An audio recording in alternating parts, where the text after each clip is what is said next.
मिथुन राशि वालों, मेरी ये 3 बात मान लो, आपको धन के चुंबक बनने से कोई नहीं रोक सकता। हाँ, काम तो आपको करना ही पड़ेगा, लेकिन उसका आर्थिक फल आपको मिलना शुरू हो जाएगा। जय शनिदेव, जय श्री कृष्ण। मैं हूं आपकी गुरु माँ रुक्मिणी, आपकी गुरु, आपकी माँ, आपकी गाइड। आज बात करेंगे हम सबसे पहले कि आपको कौन से भगवान जी की रोजाना पूजा करनी चाहिए ताकि आपको धन की सफलता मिले। कौन से मंत्र का जाप करते रहें या कौन से स्तुति या स्तोत्र का पाठ करें। दूसरा जानेंगे कि आपका फेवरेबल कलर कौन सा है जो आपको धन का आकर्षण केंद्र बना देगा। कौन सा है आपका लकी कलर और उसको कैसे यूज करना है, अपनी लाइफ में कहां कहां उस कलर को आप लगा सकते हैं। तीसरा जानेंगे अपनी जन्म कुंडली से कि हमारे धन के कौन कौन से ग्रह होते हैं। मैं आपको सिखाऊंगी आपकी जन्म कुंडली में आप अपने धन के ग्रह को कैसे देखें और कैसे उसे मजबूत करें। तो चलिए शुरू करते हैं। ग्रहों की बात गुरु माँ के साथ।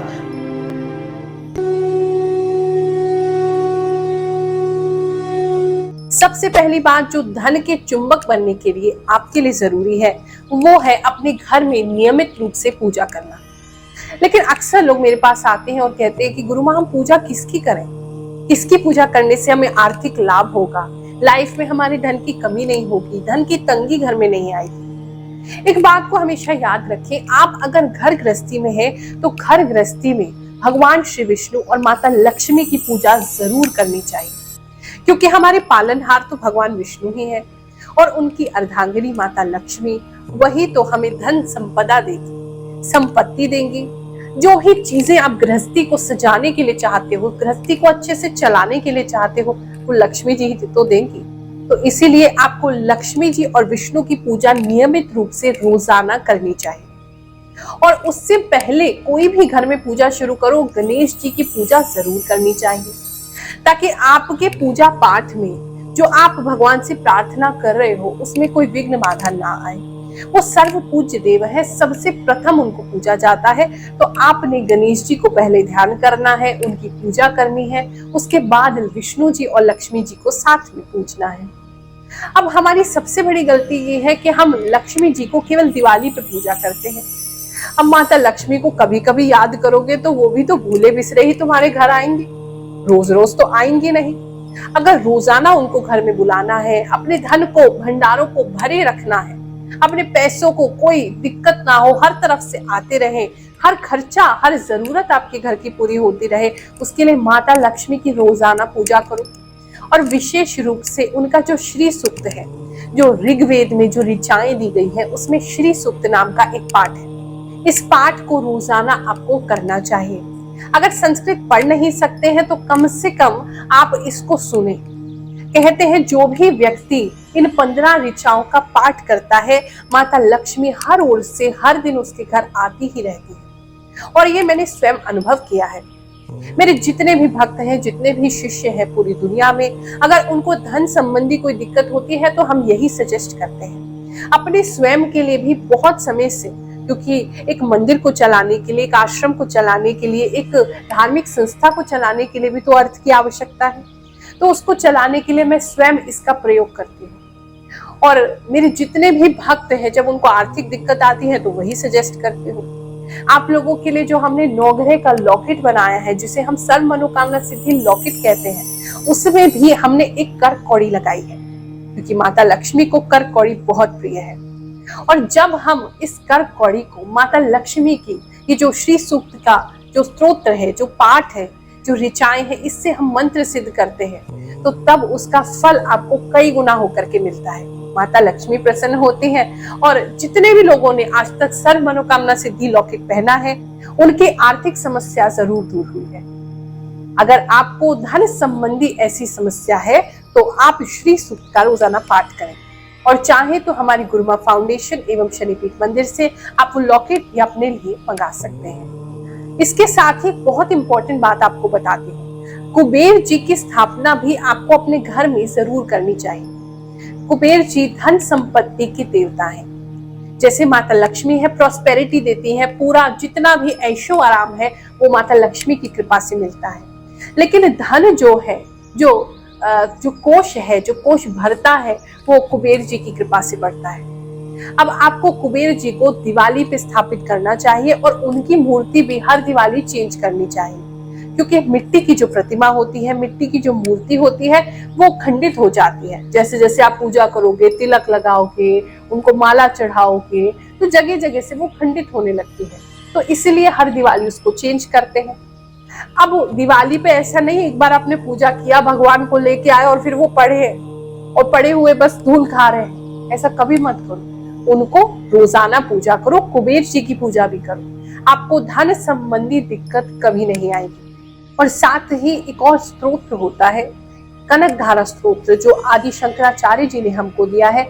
उस स्तोत्र का भी आप पाठ कर सकते हैं निरंतर। लक्ष्मी जी, कुबेर जी को आप ये पाठ सुनाएं और फिर देखें आपके घर में कभी भी धन की कमी नहीं होगी। दूसरी बात जो आपको मेरी माननी है, ताकि आप धन के चुंबक बन सके, वो है आपका फेवरेबल कलर का यूज। आपका जो लकी कलर है, आपकी राशि के अनुसार अगर आप इसको यूज करते हैं और सही ढंग से यूज करते हैं, तो ये डेली बेसिस पे आपको एक पॉजिटिव एनर्जी देता है। अगर आपकी राशि मिथुन राशि है, यानी कि जेमिनी राशि है, और आप अपना फेवरेबल कलर जानना चाहते हैं, तो वो है लाइट ग्रीन। आप जितना ज्यादा लाइट ग्रीन या पैरेट ग्रीन को यूज करेंगे या उसके शेड्स को यूज करेंगे, वो आपके लिए बहुत फेवरेबल होगा। धन को आपकी ओर आकर्षित करेगा, आप धन के एक चुंबक बनेंगे, एक मैग्नेट बनेंगे और धन आकर्षण आपकी ओर होता जाएगा। अब मैं आपको बताने जा रही हूँ आपके लकी कलर को, आपके फेवरेबल कलर को आपको कहाँ कहाँ यूज करना है। आप इस कलर को डेली कपड़े जो पहनते हैं उसमें यूज कर सकते हैं। जितना ज्यादा आप अपना फेवरेबल लकी कलर यूज करेंगे, उतना ज्यादा वो आपको बेनिफिट करेगा, धन को आपकी ओर आकर्षित करेगा। आप चाहें तो इसको अपने वॉल कलर्स में भी यूज कर सकते हैं, यानी जिस कमरे में आप बैठते हैं उसके अंदर भी इन कलर्स को आप ऐड कर सकते हैं, पेंट करा सकते हैं इस कलर का। जो टेबल्स हैं, चेयर्स हैं, जो उसकी जो अपहोल्स्ट्री है, उसका जो कपड़ा है, उसमें आप यूज कर सकते हैं। टेबल कलर या टेबल का जो कवर है उसमें यूज कर सकते हैं। ये आपको बहुत बेनिफिट करेगा। ऑफिस है आपका कोई या शॉप है, उसमें भी आप अपना फेवरेबल कलर जितना यूज करेंगे वो उतना आपको अच्छी वाइब्रेशंस लेकर के आएगा। साथ ही आपकी जो सोने वाली बेडशीट है, ये बहुत जरूरी होती है। आप जिस कलर पे सो रहे हैं वो आपको उसी तरीके से, वो जो कलर है वो आपको इफेक्ट करता है, आपके चक्रास को भी बैलेंस करता है। तो इसीलिए आप उस कलर को अपनी बेडशीट्स में भी यूज कर सकते हैं, कर्टन्स में यूज कर सकते हैं, आप उसे अपने मोबाइल के वॉलपेपर में भी यूज कर सकते हैं, क्योंकि जितना लकी कलर को देखोगे उतना लकी बनोगे। अपनी कार में आप इसे यूज कर सकते हैं, अपनी बाइक में यूज कर सकते हैं, आप घर के बाहर का जो पेंट है उसमें भी इसको यूज कर सकते हैं। और जहां भी आपको लगता है कि कलर की बात है, तो हमेशा अपने लकी कलर को, अपने फेवरेबल कलर को ही आप चॉइस करें। हाँ, बस ये मत समझिएगा कि गुरु माँ ने हमको बता दिया है तो हम बस ये 3 उपाय करके घर पे बैठ जाएंगे और धन हमारी ओर खूब चल के आता जाएगा। देखो, मेहनत तो आपको करनी है, कर्म तो प्रधान है ही इस कर्म भूमि में, लेकिन हाँ, जो मेहनत का फल आपको नहीं मिल रहा है, इस तरह के उपाय करने से वो मेहनत का फल आपको मिलने लगता है। अगर आपको लगता है कि गुरु माँ बहुत उपाय कर लिए हैं, थक गए हैं, समझ नहीं आता क्या करें, तो बिल्कुल मत परेशान होइए। आपकी गुरु माँ हमेशा आपके साथ है। जिन लोगों के पास धन की कमी है, उनके लिए हम फ्री जनता दरबार लगाते हैं। आप किसी भी गुरुवार सुबह 11 बजे से 2 बजे तक आकर के हमसे मुलाकात कर सकते हैं। 1 रुपया हम उसमें चार्ज नहीं करते हैं। आपको फ्री उपाय बताएंगे, आपकी कुंडली देखेंगे, आपको परामर्श देंगे। जिसकी कुंडली भी नहीं है उसकी फेस रीडिंग करेंगे, उसका चेहरा देख के उपाय बताएंगे। और प्रभु की कृपा है, हमारे गुरुदेव का आशीर्वाद है, अब तक जिसको भी उपाय बताए हैं उसको फलित भी होते हैं और सही भी सिद्ध होते हैं। अगर आपको धन की समस्या नहीं है, घर बैठे बैठे उपाय लेना चाहते हो, फिर भी चिंता मत करो। वीडियो कॉल अपॉइंटमेंट आप बुक करा सकते हैं। जो नंबर आपके पास हमारी संस्था के फ्लैश हो रहे हैं, हमारे मंदिर के फ्लैश हो रहे हैं, उस पर आप कॉल कीजिए और वहां से सारी इंफॉर्मेशन लेके आप ऑटोमेटिकली जो अपॉइंटमेंट है वीडियो कॉल का, वो बुक कर सकते हैं। हाँ, उसके लिए चार्जेस जरूर लिए जाते हैं, लेकिन मंदिर के संचालन के लिए, व्यवस्था के संचालन के लिए वो जरूरी है। और अगर उसके अंदर कोई हमें मंत्र सिद्ध करके आपको चीज देनी पड़ी, तो वो भी उसमें इंक्लूडेड होता है। क्या लगता है आपको, उपाय काम करते हैं? या आपको लगता है ये सारी चीजें सुपरस्टिशन है, अंधविश्वास है? तो चलो किसी से मिलवाती हूँ जिन्होंने उपाय किए हैं और उनको उसका प्रभाव भी महसूस हुआ है। उसके बाद आपको बताऊंगी कि अपनी जन्म कुंडली में ग्रह अपने धन वाले कैसे देखने हैं। गुरु माँ जय शनिदेव। 2020 में मैंने आपसे कांटेक्ट किया था और आपने मुझे कुछ रत्न धारण करने के लिए दिए थे, जिनमें एक नीलम है, एक मूंगा है, एक अमेरिकन डायमंड है। तो इन रिंग्स को पहनने के बाद हाँ कुछ पॉजिटिविटी मेरी लाइफ में आई थी। उस समय मैं एक कोर्ट केस में फंसा हुआ था और चांसेस बन रहे थे कि मैं अरेस्ट हो सकता था।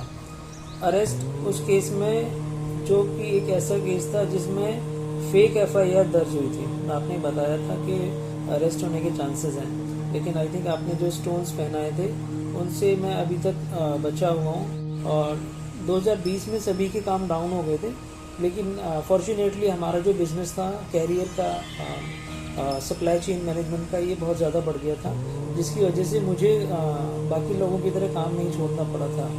हमारा काम बढ़ गया था। 2020, 2021, 2022 में भी हमारा काम बढ़ा है, इंक्रीमेंट भी हुए हैं। तो इसके अलावा मैंने फ़िलहाल अभी एंसेस्ट्रल प्रॉपर्टी है एक, पिताजी की तरफ से मिली हुई है, वहाँ थोड़ा फ़ायदा हुआ है। थोड़ी सेविंग्स करके अपना खुद का एक छोटा सा कमरा बना लिया है, जिसको मैं कह सकता हूँ कि मेरा घर है। तो ये सभी मुझे लगता है आपकी कृपा से हुआ है। तीसरी बहुत जरूरी बात जो आपको ध्यान में रखनी है वो है आपकी जन्म कुंडली के ग्रह। अब मैं आपको आपकी जन्म कुंडली देखना सिखाती हूँ, जिसमें आप अपने धन की स्थिति को समझ सकते हैं। आप सबके पास अपनी जन्म कुंडली तो होगी ही, तो जो उसका लगन चार्ट होता है, जहां पे लगन लिखा होगा, वो जो पहला टेबा होता है उसको खोल लीजिए। अब इसमें आपने 3 ग्रहों को देखना है, क्योंकि धन संबंधी 3 ग्रह जीवन में बहुत जरूरी होते हैं। सबसे पहला है शुक्र। शुक्र ग्रह अगर व्यक्ति का अच्छा है तो उसको धन की कमी नहीं होती है, उसके पास हर सुख सुविधा होती है, उसको कहीं से भी एक लग्जूरियस लाइफ मिल जाएगी। चाहे ऐसा व्यक्ति किसी भी गरीब घर में जन्म ले, लेकिन धीरे धीरे करके उसके जीवन में ये सारी सुख सुविधाएं, चाहे वो घर हो, चाहे गाड़ी हो, चाहे अच्छा रहन सहन हो, अच्छा कपड़े हो, अच्छा खाना हो, उसे सब कुछ मिलता है, क्योंकि शुक्र जो है वो लक्ष्मी के कारक है। तो आपको ये ध्यान में रखना है, जहां भी आपकी जन्म कुंडली में शुक्र लिखा है, वो शुक्र देख लीजिए कहाँ बैठे हैं। जो मैं आपको दिखा रही हूँ टेबल, उस टेबल को ध्यान से देख लो। शुक्र इन घर में या इन राशि में बैठे नहीं होने चाहिए। सबसे पहला तो इंपॉर्टेंट चीज आपको देखनी है, आपका शुक्र ग्रह नीच का ना हो, यानी कि 6 नंबर राशि में नहीं बैठा हो। अगर 6 नंबर राशि में बैठा है, इसका मतलब वो नीच का है, आपको शुभ फल नहीं देगा, धन की तंगी बनी रहेगी, धन से परेशान रहेंगे। अगर उच्च का है, 12 नंबर में बैठा है, 12 नंबर राशि में है, मीन राशि में, तो समझ लीजिए बहुत अच्छा है, धन की स्थिति हमेशा अच्छी बनी रहेगी। और भी शुक्र के जो अच्छे घर होते हैं, जो अच्छी राशि होती है, जो मित्र घर होते हैं, वो सब मैं आपको इस टेबल में दिखा रही हूँ, आप इसको देख के समझ सकते हैं। अब आपने अपना शुक्र देखना है और शुक्र देखना है कौन से नंबर में है। अब इस टेबल से मैच कर लीजिए कि आपको पता चल जाएगा आपका शुक्र अच्छा है, नहीं है या सम है। यानी कि सम का मतलब अच्छा भी नहीं है, खराब भी नहीं है, बीच का है, आपको एवरेज रिजल्ट देगा, एवरेज फल देगा। दूसरे नंबर का जो ग्रह होता है, जो धन के लिए बहुत जरूरी है, वो है बुध। बुध हमारे व्यापार का कारक है, बुध लक्ष्मी का कारक है, बुध बुद्धि का कारक है, वाणी का कारक है। अगर आपके जीवन में धन की कमी है तो बुध की स्थिति देखने भी बहुत जरूरी है। तो अब अपनी कुंडली में बुध ग्रह की स्थिति देखिए कि कौन सी राशि में बैठा है। बुध 12 नंबर राशि में नहीं होना चाहिए। जहां मीन राशि है, 12 नंबर लिखा है, अगर आपका बुध वहां है तो पक्का भैया गड़बड़ है, फिर तो आपको उसको ठीक करना पड़ेगा। हाँ, 6 नंबर राशि में बैठा है या 3 नंबर राशि में बैठा है तो अच्छा है। 6 में बैठा है तो उच्च का हो जाएगा, 3 में बैठा है तो स्वग्रही हो गया, आपके लिए अच्छा है। और इसके लिए बुध अच्छा है या नहीं, कौन से नंबर आपकी राशि में बैठा है, वो टेबल देखिए और उस टेबल का स्क्रीनशॉट भी आप ले सकते हैं। देख करके कि आप अनुमान लगा लीजिए कि आपके लिए बुध अच्छा है, बुरा है या सम है। अब बात करते हैं तीसरे ग्रह की, बृहस्पति। बृहस्पति ग्रह अगर आपका अच्छा होगा तो आपकी लाइफ में कहीं ना कहीं से आपको एक अच्छा जीवन दिला ही देगा। मान सम्मान रहेगा, सोसाइटी में लोगों के बीच में आपकी धाक जमेगी। आप जहां जाएंगे लोग आपको एक अच्छा इंसान समझेंगे, एक सम्मानित व्यक्ति समझेंगे। आपकी मान प्रतिष्ठा तो बढ़ेगी, साथ में धन व्यवस्था भी बढ़ेगी, क्योंकि आज के इस कलयुग में जिसके पास धन है उसके पास नाम भी है, उसके पास जिसके पास पैसा है उसके पास लोग भी हैं, उसका एक अच्छा सोशल सर्कल भी। तो बृहस्पति अगर अच्छे होंगे तो धन के रास्ते भी बनाएंगे, नाम भी देंगे, सम्मान भी देंगे। अब आपने देखना है अपनी जन्म कुंडली में बृहस्पति कौन सी राशि में बैठा है। अगर 10 नंबर राशि में बैठा है मतलब कि नीच का है, नीच का है तो बिल्कुल खराब हो गया। आपको हमेशा सम्मान भी नहीं मिलेगा और धन से भी तंग रहेंगे।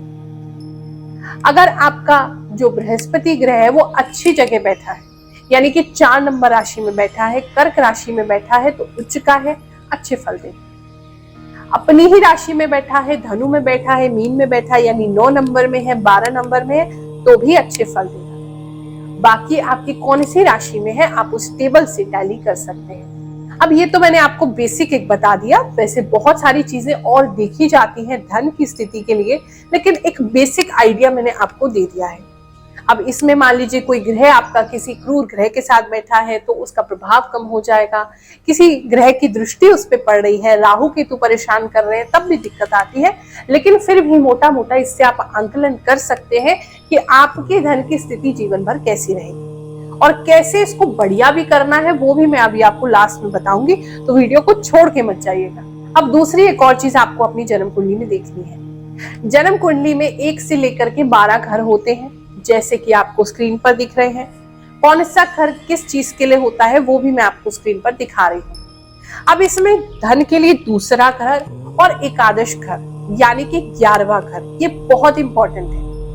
यानी कि अगर 2 नंबर घर में कोई अच्छा ग्रह है तो फल देगा, आपकी 11 नंबर घर में अच्छा ग्रह है तो आपको फल देगा, या तीनों में से जो मैंने आपको बताए हैं शुक्र, बुध और बृहस्पति, अगर ये बैठे हैं दोनों में से किसी भी घर में और अच्छे उच्च होके बैठे हैं तो धन की स्थिति जीवन भर बहुत अच्छी रहेगी। अब आपने अपने द्वितीय भाव को और एकादश भाव को देखना है, वहां देखना है कोई क्रूर ग्रह तो नहीं बैठा है, राहु केतु तो नहीं बैठा है, अच्छे घर है कि नहीं और वो अच्छी राशि में है कि नहीं।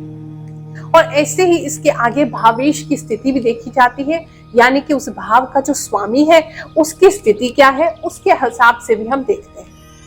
लेकिन इससे आपको एक आइडिया लग गया होगा कि आपके ग्रह धन के कैसे हैं। लेकिन एक और रूल समझ लो, एकादश भाव में कहते हैं जो भी ग्रह बैठा हो, चाहे वो नीच हो चाहे वो क्रूर हो, वो भी अच्छा परिणाम देने लगता है। लेकिन फिर भी अगर आपको लगता है कि परिणाम अच्छा नहीं आ रहा है, मुझे वो रिजल्ट जो मेरी मेहनत का मिलना चाहिए वो नहीं मिल रहा है, तो मैं आपको इन तीनों ग्रह को अच्छा करने के लिए उपाय बता रही हूँ।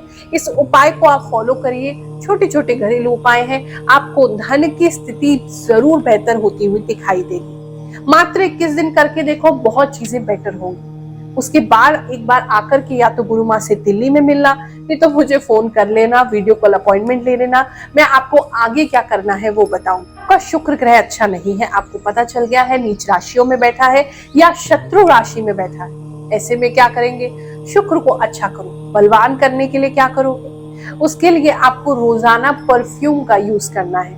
नेचुरल इत्र या परफ्यूम आप लगाना शुरू करें। अब ये मत कहना कि गुरु माँ हमें अच्छा नहीं लगता है, अरे आपको नहीं अच्छा लगता, शुक्र देवता को तो लगता है, उनके खुशी के लिए आपको लगाना है। अच्छा सा कोई फ्लोरल सेंट आपको लगाना है, परफ्यूम लगा सकते हो, डिओड्रेंट लगा सकते हो जिसमें फूलों की खुशबू हो, और जितना नेचुरल हो उतना अच्छा है। इत्र भी आप प्रयोग कर सकते हो या अपनी राशि अनुसार भी आप परफ्यूम का यूज कर सकते हैं। वो मैं आपको आने वाली कुछ वीडियोस में आपको कौन सा फेवरेबल आपके लिए परफ्यूम है आपकी राशि के हिसाब से वो बताऊंगी। लेकिन आप शुक्र को अच्छा करने के लिए कोई सा भी परफ्यूम लगाओ, वो काम करेगा। दूसरा है आपको अपने नहाने की पानी की जो बाल्टी है उसके अंदर जो बड़ी इलायची रहती है काली रंग की, वो आपने डालनी है। उसे डाल करके आप रोजाना स्नान करो और उसके बाद आप उसको किसी मिट्टी में फेंक देना, ना तो डस्टबिन में फेंकना ना नाली में गिराना। आप उस इलायची को मिट्टी में या तो गाड़ दीजिए, गाड़ नहीं सकते हैं तो मिट्टी में आप डाल दीजिए, रख दीजिए, फेंक दीजिए, लेकिन डस्टबिन या नाली में मत फेंकना। इससे रोजाना स्नान करोगे, आप देखोगे 21 दिन के भीतर भीतर आपका शुक्र आपको अच्छा फल देने लगा है। अगर आपको दिखा आपका बुध अच्छा नहीं है और हाँ, एक और प्रश्न आप लोग करेंगे कि क्या हम सारे उपाय कर सकते हैं? तो तीनों ग्रह के उपाय भी आप साथ में कर सकते हैं, उसमें कोई विरोधाभास नहीं है।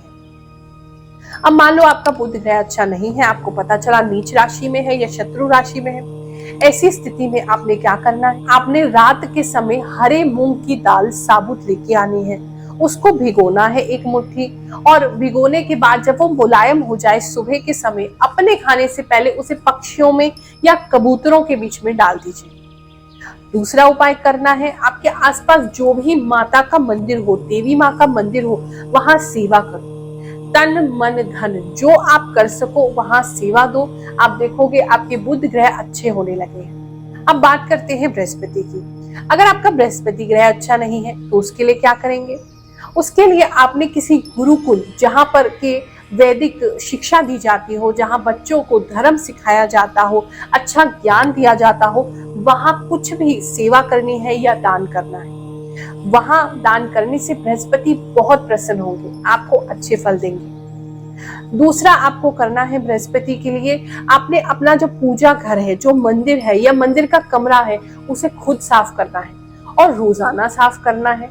और जितना साफ करोगे, जितना अच्छा रखोगे रोजाना, आपके बृहस्पति उतने प्रसन्न होते जाएंगे। अब एक मिस्टेक आप हमेशा करते हैं, उपाय तो खूब करते रहते हो, कहते हो लगते नहीं है। अरे भैया, उपाय करते हो तो प्रार्थना भी तो किया करो, भगवान को ये भी तो बताओ, प्रभु मुझे ये चाहिए। कलयुग में तो माता अगर उसके सामने रो नहीं तो वो भी दूध ही पिलाती। तो आपको अपने परम पिता परमेश्वर, अपने ईश्वर, अपने देवता को बताना तो पड़ेगा कि प्रभु इस हेतु हम ये उपाय कर रहे हैं। तो आप सभी उपाय करते समय प्रार्थना अवश्य करें अपने इष्ट से, उस देवी देवता से जिसके लिए आप कर रहे हैं, उनसे प्रार्थना करोगे। वो प्रार्थना में इतनी शक्ति, इतना भाव होता है कि वो उन तक जरूर पहुंचेगा और वो विवश हो जाएंगे कि वो आपको फल दें। आज के लिए यही समाप्त करते हैं। ये जो उपाय बताए हैं इसको जरूर आजमाएं और फिर देखें सनातन हिंदू धर्म में कितनी शक्ति है। जय शनिदेव, जय श्री कृष्ण।